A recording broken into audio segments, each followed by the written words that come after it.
Out here in San Francisco, it was once the tattoo mecca of the world. Now it's like the barber mecca. Everywhere you look, there's a barber shop.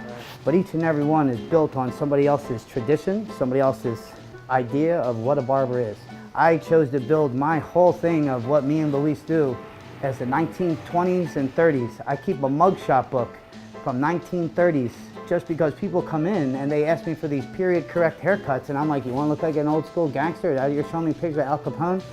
There's a real mugshot. You can choose all the pictures of gangsters you want. Choose a hood.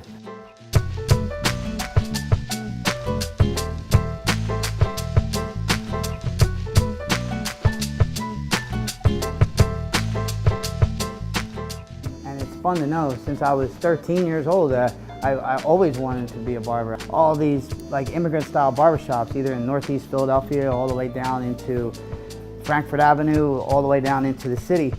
And I would always look at the old Italian barbershops. They were always dressed to the nines. The barbers, they had everything. I really looked up to them. The guy that taught me, God bless him, he passed away, his name was Charlie. His son Michael, his son little Charlie Jr., and then the owner Michael, his son's son, the grandchild, they all are barbers. The whole family's barbers. And these guys, they taught me everything. I wanted to learn the clippers. I wanted to learn how to fade and do all these haircuts. And they're like, no, anybody can learn that. See you, Todd. Have a good one, buddy. He said, you're going to learn the scissors first. He says, the scissors are going to take you somewhere. Anybody can learn how to use the clippers. It's not hard, but the art of it today is very hard. But yesteryear, when I learned, like I said, when I was 13, I'm 40 today. Do the math. I have a lot of knowledge of old school barbering, the shears. So when I cut your hair, I make a foundation, which the bottom will grow in with the top, where the tapering grows into where the scissoring goes, everything tapers in. As they use the word today, fade, that word used to be taper. All this was taught to me with a scissor and a comb. To be able to just be a little bit different from the rest. Hence the barber jackets, the way I was taught, the way that I was able to show Luis the style of hair cutting that I do, and then what he was able to do was take what I do and what he knew and make his own. And I watch him now apprenticing another guy that comes in, and it's amazing because you see it. I am happy to give away what I was freely given to me, and all I did was annoy these two Italian guys till they finally showed me.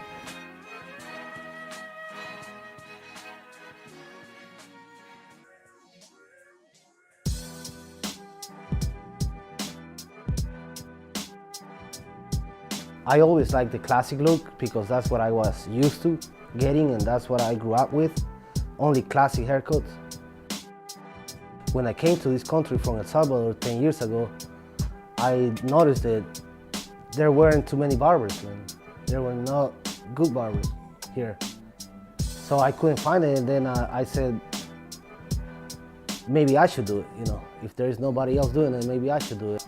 When I was going to school, I met Nicky the Barber. I walked in and I saw him cutting, and I saw myself in the future. That's hard. To find somebody like that is hard.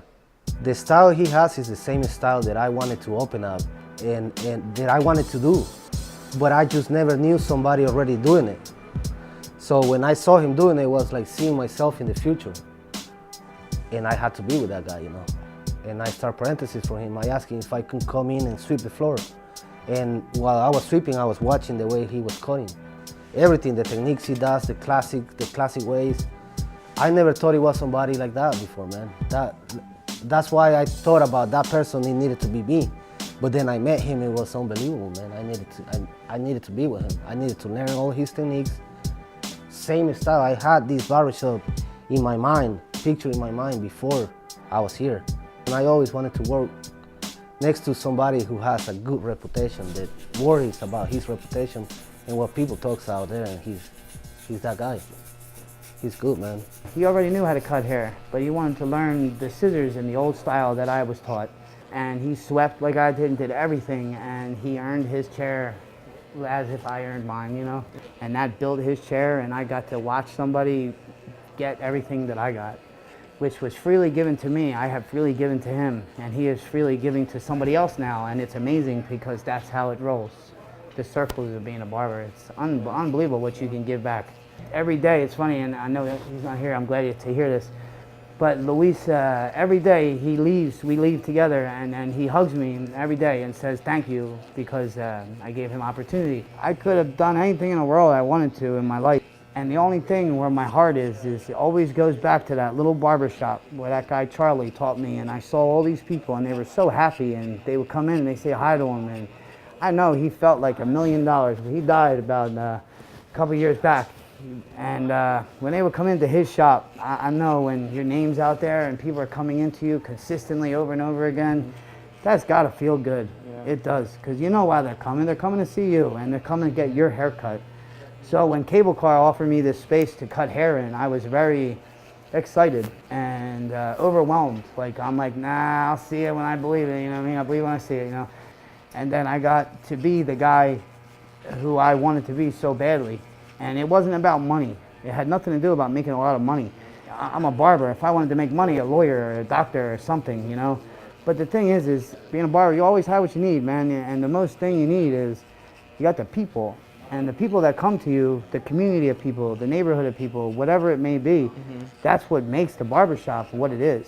That's why we call each other the gentleman barbers. Yeah. Because we choose to go that extra mile, to look a little nicer, to give people a little bit extra. That they sat down and took a minute away from their life and just relaxed.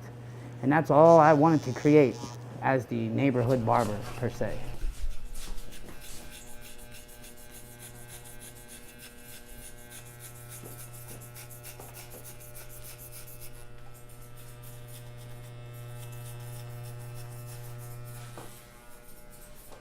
You ready to go?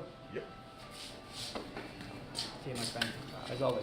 I'll see you soon, right?